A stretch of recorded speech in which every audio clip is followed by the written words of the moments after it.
Deadlock just released a new patch on July 28th. My name is Duck Films, an Eternus ranked player and team analyst for Rose Syndicate. And today we're going to be breaking down Deadlock's latest patch. And if you like this type of content, want to see more, make sure to hit that like button. Of course, subscribe to the channel if you're new, as it's one of the best ways of helping me out. But anyways, let's dive straight in. You know what I like? I like when Yoshi says it's going to be a minor patch, and then it's, a decent size. There's a lot to, talk about. But anyways, let's get started.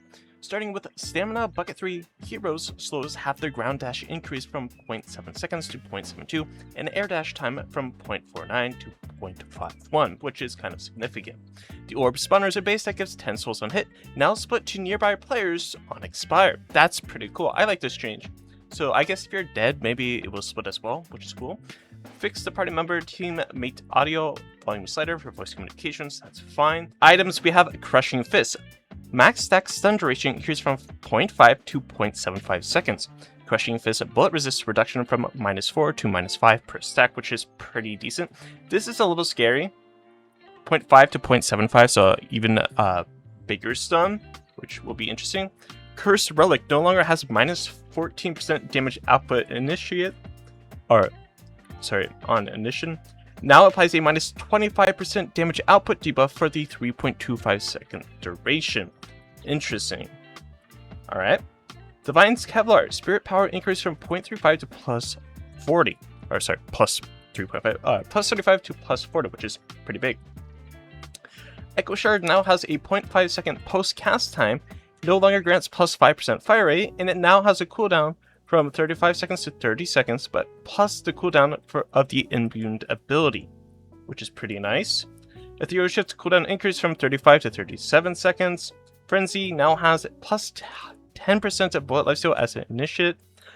Fairy Trance activate now grants plus 1 movement speed. Fairy Trance active removes a move speed penalty when shooting like Fleetfoot. Interesting. Life Strike, when hitting a trooper and a hero at the same time, it now also prioritizes healing off the hero. Same change for melee lifesteal. This is a good change. Mystic Shot cooldown reduced from 9 to 8. Mystic Shot spirit scaling reduced from 1.2 to 0.9. So you're going to be proccing it more often, but it does less damage now, which is good.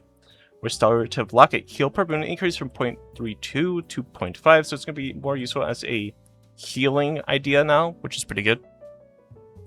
Scourge no longer grants plus 17% debuff resistant.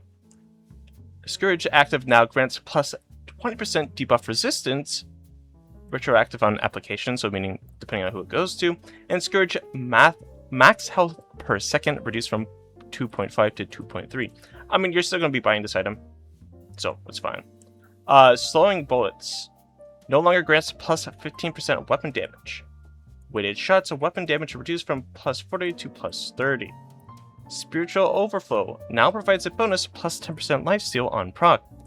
Spiritual Overflow ability duration reduced from plus 15 to plus 13, and Spiritual Fire rate reduced from plus 32% to plus 30. So a semi-nerf with the fire rates. The ability duration was also nerfed, but now you provide a bonus plus 10% spirit lifesteal on proc, so this is a buff, but this is a nerf to it. Okay, moving on to Spirit Boon. No longer hits enemies in a 12-meter radius, only affects primary targets now. Alright. Spirit Bird changed from the cooldown being on the item to being target-based. Removed half cooldown against NPCs, and Spirit Burn explosion damage reduced from 110 to 50 damage. So, a pretty decent change, I mean, pretty significant change to Spirit Burn, which, we'll definitely need to see in-game. Suppressor duration reduced from 5 seconds to 4.5, and Tank Buster no longer procs off of items, so it's not going to be proccing off of Mystic Burst anymore, like we saw with Mina and stuff, which is pretty massive. But yeah, some pretty significant changes to items in this game. But anyways, let's see what it looks like in-game, actually. I think the biggest thing I want to see mainly is with Spirit Burn. So if I just buy some Spirit items and try to proc it.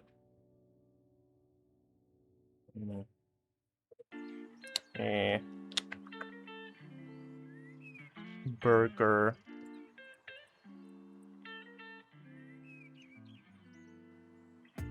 This is all I really care about. And then, in theory, if I add an enemy, it doesn't proc to the Infernus, but it only procs to the one target. So that's pretty interesting. This is going to be a little bit annoying, I guess, with characters that really utilize Spirit Burn. But I think overall, it's more of a selected target, so it's good for characters that want to take on 1v1. So if you have like AoE ults, you might, instead of Guided Owl, or with Talon, you might, instead of Spirit Burn, you might look at maybe Heal Bane instead for anti-heal. But we'll just see how it goes. I think that's mainly the one item I wanted to look at. I guess we can look at Echo Shard, or Scourge.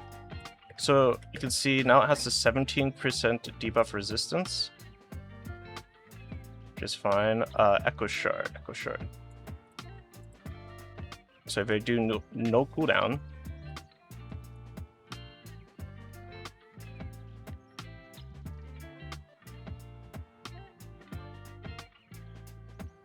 so it's still kind of there, it still works, but overall, some nice changes. I think a lot of the changes were definitely needed with some of the items, for sure. I like a lot of them. I think the one with Curse is also fine, because with Curse, if you look at it, you see the -10, but if I activate it, it's still 10. What? That's not what it says on here, though.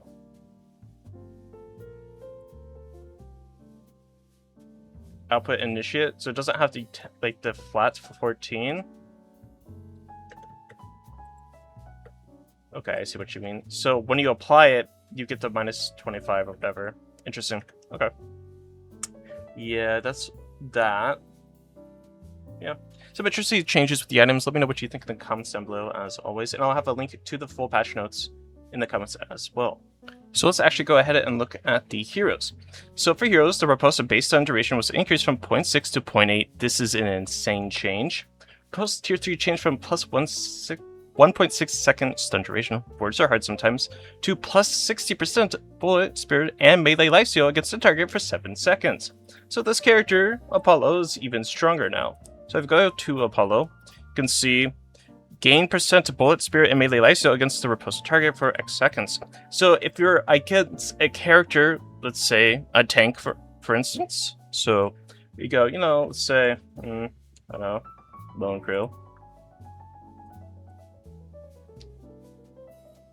So essentially, if you took damage, and then you posted onto the target, you would be doing 1 billion damage.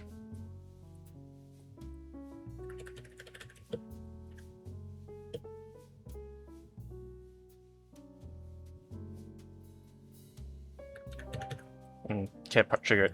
But still, that's a lot.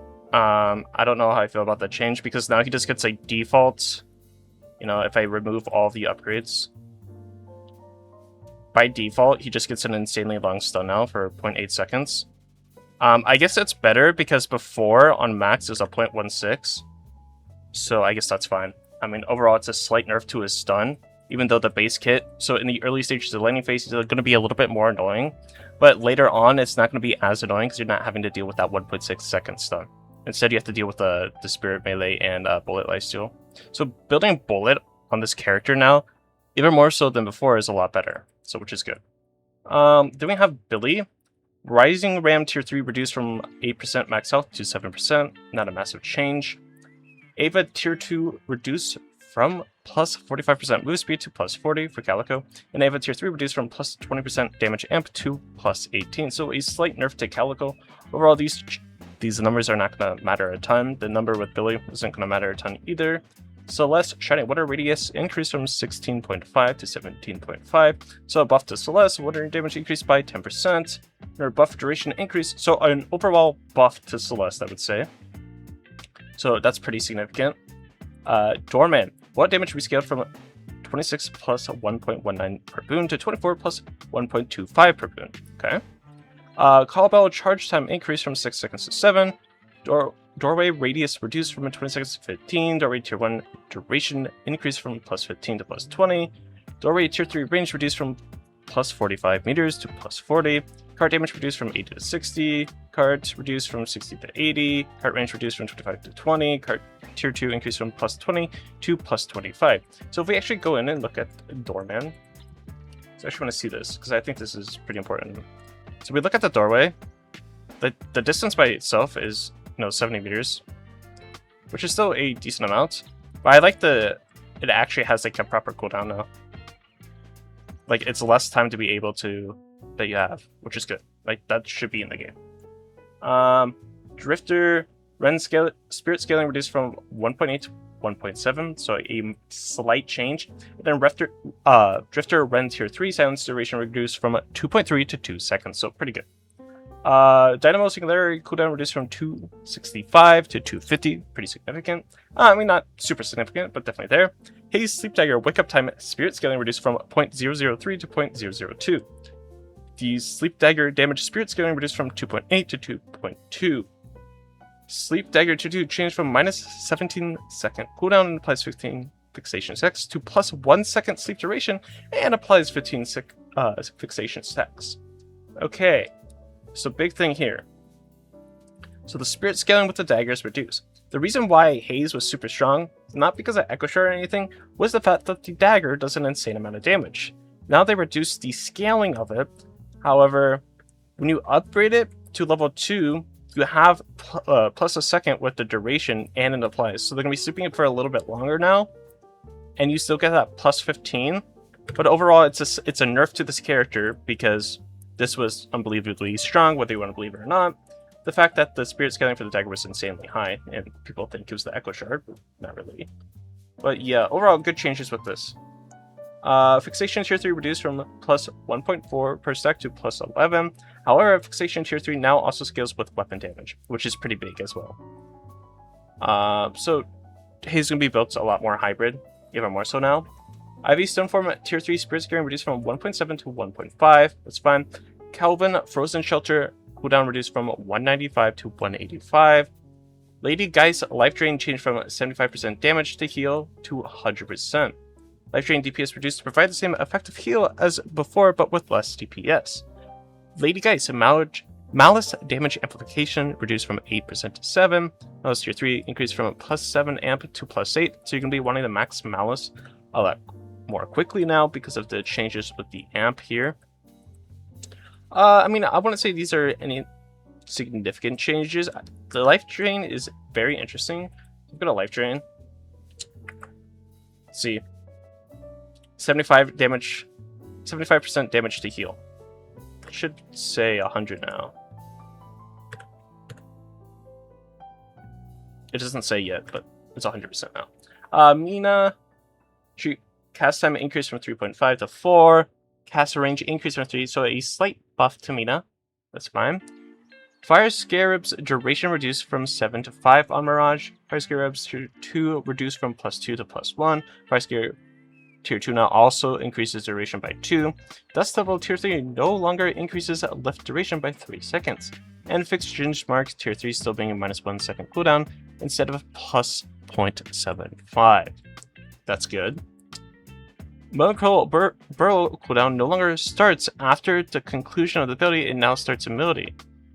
Combo now lets you cast items while using it. Wait, what? So if I just like... Wait. If I... No, okay. I was gonna say, there's no way, right? That would have been funny though. But that's good.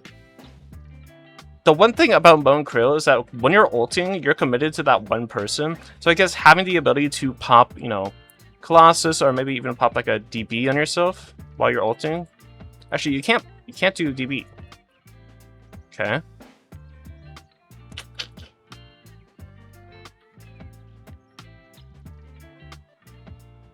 So you can only pop Colossus. Interesting. Okay. Right.